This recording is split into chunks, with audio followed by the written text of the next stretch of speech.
Breaking the language barrier. This can really be tough, but it doesn't have to be. People will find many excuses to not acquire. Note, I did not say learn, I said acquire a new language. These excuses will range from the basic "it's too hard" to the more seemingly fact-based excuse of "it's just too difficult to learn a language as an adult." Let's touch on some of these concerns, and I will share my observations and personal experience. The top 5 concerns about language barrier. Difficulty communicating basic needs. An expat may struggle to communicate basic needs such as ordering food or asking for directions due to a lack of fluency in the local language. This can lead to frustration and isolation. Difficulty understanding cultural norms. Without a good understanding of the local language, an expat may have difficulty understanding cultural norms and customs. This can lead to unintentional disrespect or offense. Difficulty finding employment. An expat may have difficulty finding employment if they are not fluent in the local language, as many jobs require at least basic proficiency in the language. Difficulty making friends. An expat may have difficulty making friends if they are not able to communicate effectively with locals. This can lead to feelings of isolation and loneliness. Difficulty accessing healthcare. An expat may have difficulty accessing healthcare if they are not able to communicate effectively with doctors and other medical professionals. This can lead to misdiagnosis or other problems. How can we mitigate this and thrive? Language classes. One solution to the challenge of difficulty communicating basic needs is to take language classes. There are many options for learning a new language, such as in-person classes, online classes, and language apps. This will enable the expat to learn the language in a structured way and practice speaking with native speakers. Cultural immersion. You will have no choice on this with regard to immersion. Unless of course you hide in a gringo enclave, watch only English channels on TV, and basically hide out. To overcome the challenge of difficulty understanding cultural norms, an expat could try to immerse themselves in the local culture. This could include attending cultural events, joining local clubs or groups, and spending time with locals. Did someone say dance classes at the salsa club? Networking. To find employment, an expat will need to network with other people in their field who are already living in the country, or virtually. Of course, if you're already retired and have a pension, well, the world is your pearl. I have to admit I am envious of the younger generation of digital nomads.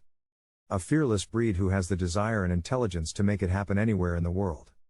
The experience of international travel at such a young age is an incredible advantage.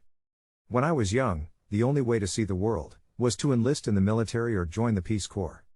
I should have joined the Peace Corps. Making local friends.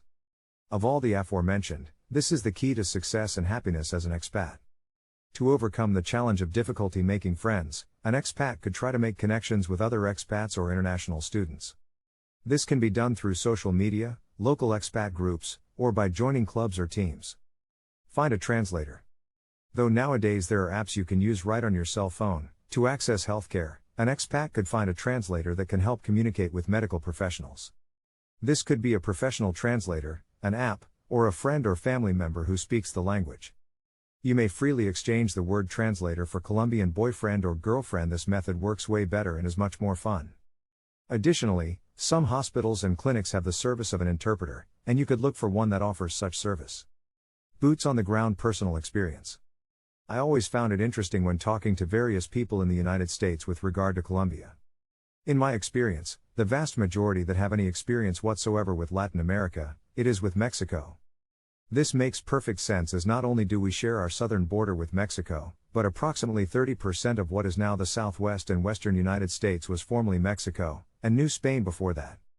This would include Colorado, where I'm from. One of the benefits of having a long-standing history with Mexico is just about anywhere you can find someone that speaks English. So, the language and cultural transition from the United States to Mexico is fairly easy.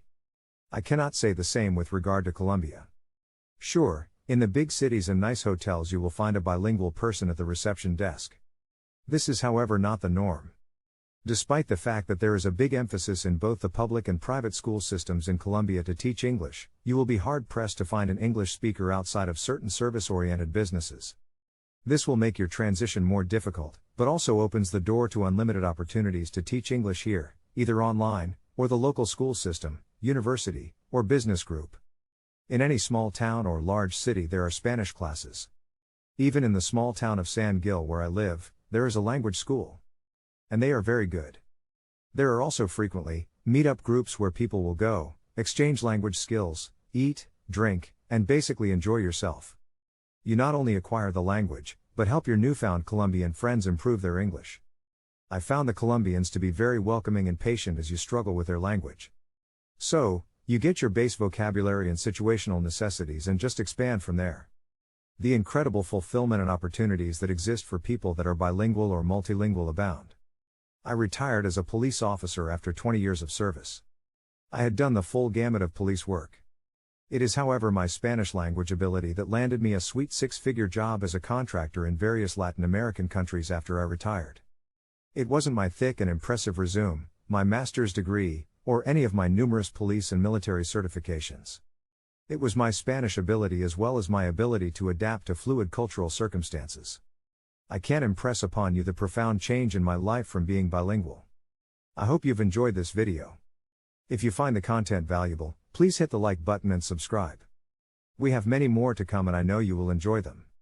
Until the next time.